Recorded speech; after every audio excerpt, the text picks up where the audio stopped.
Welcome to This Explainer. Look, if you've been following the news lately, you know the world is just changing at an absolute breakneck speed. Today, we're going to break down that overwhelming burst of tech breakthroughs. We're going to map out exactly what's happening, why it's happening, and where it's taking us. Here's our roadmap for today. We've got 1. The intelligence speedrun.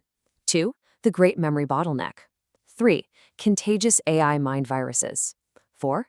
AI enters the physical world. And finally, 5. Curing disease with AI. Let's get right into it.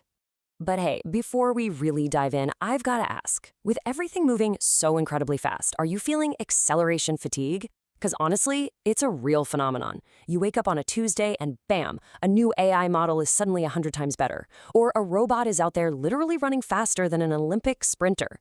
You know, our brains evolved for a time when the world didn't change much from one lifetime to the next. Now, it changes before the weekend. But don't worry, we're going to cure a bit of that future shock right now by getting organized. So let's kick things off with Section 1, the intelligence speedrun. Think about Elon Musk's staggering prediction of a 100-fold increase in AI capabilities. A year ago, that sounded like pure science fiction, right? But today, it's rapidly shifted from just plausible to actual reality. And with specialized AIs compounding that efficiency, we're looking at massive algorithmic gains without even needing extra computing power. Seriously, imagine I handed you 10,000 brilliant, highly specialized digital employees tonight. What on earth would you do with them?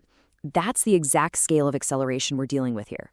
And all this rapid acceleration brings up a really fascinating dynamic with OpenAI's recent training pause. On one hand, you've got their publicly stated goal, taking a breather to establish safety and alignment standards. But on the other hand, industry rumors point to a totally different motive. Some say it's just really clever marketing to mask the fact that they're actively using these models internally for recursive self-improvement, basically having the AI build the next, much smarter version of itself. Now, the truth is probably a mix of both, but man, it really highlights just how unbelievably powerful these systems have become. Plus, as these models get smarter, a super weird phenomenon is starting to happen. They are converging.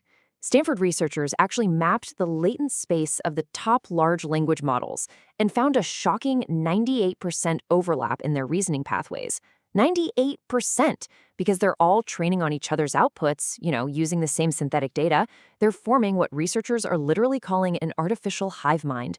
It really makes you wonder, are we actually building diverse digital intelligences, or are we just creating a single, universally shared brain? But of course, all this massive software intelligence is currently hitting a very real physical constraint. Which brings us to Section 2, the great memory bottleneck.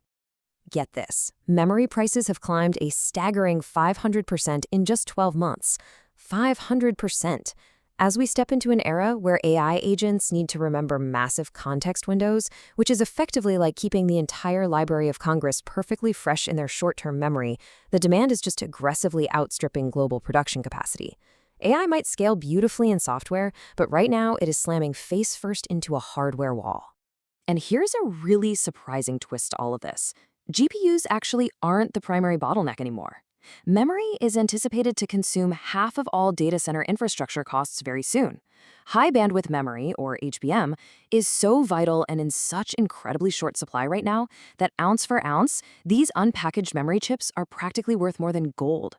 To solve this, we're probably going to have to totally reimagine computer architecture from the ground up.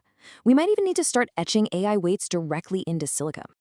So, jumping back to the software side for a second, let's look at a slightly unnerving side effect of these massive, memory-hungry models. Section 3, Contagious AI Mind Viruses. The folks over at Anthropic define an AI mind virus as natural language prompts that spread horizontally across model boundaries. Basically, they convince AI agents to adopt and persistently transmit bad ideas without even knowing they're infected. Because we're now launching thousands of identical AI agents in these massive swarms, a single bad idea, like a hallucination, a terrible piece of code, or even just a weird sci-fi roleplay, can propagate across the whole entire system instantly. It's a fascinating, if, somewhat spooky, look at digital sociology playing out in real time.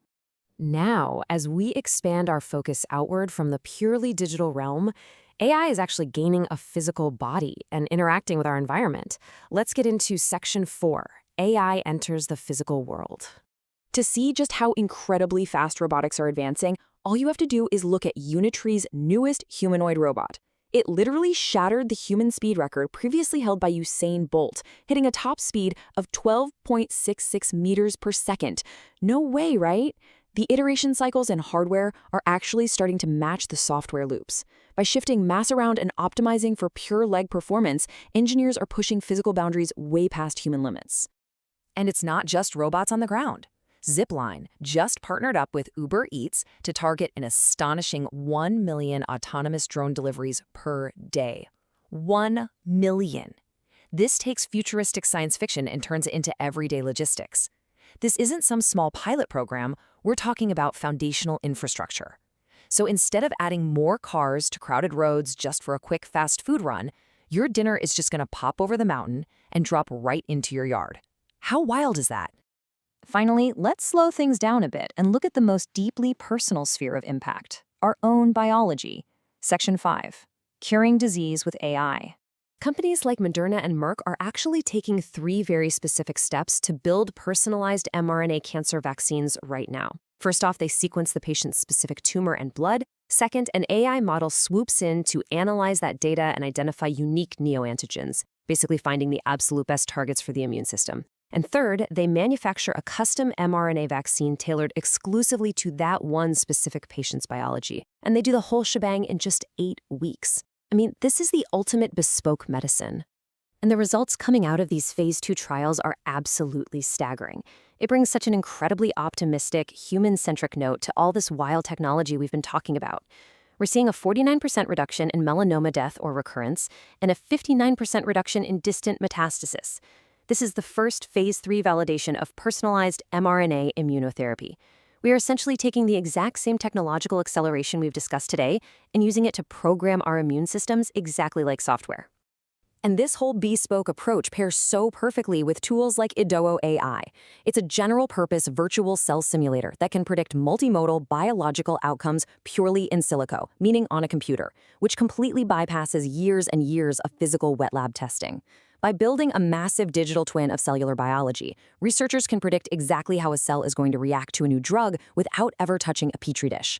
This accelerates biological research by orders of magnitude, and honestly, it lays the technical groundwork for potentially doubling the human lifespan. Which really just leaves us with this final, provocative thought to ponder. As AI scales from towering, massive data centers all the way down to our microscopic cells, what will you choose to build with this 100x reality? The technology is here, the speed is only accelerating, and the constraints of the past are just vanishing before our eyes. I hope this explainer really helped map out this crazy acceleration for you. Thanks so much for hanging out with us, and keep learning.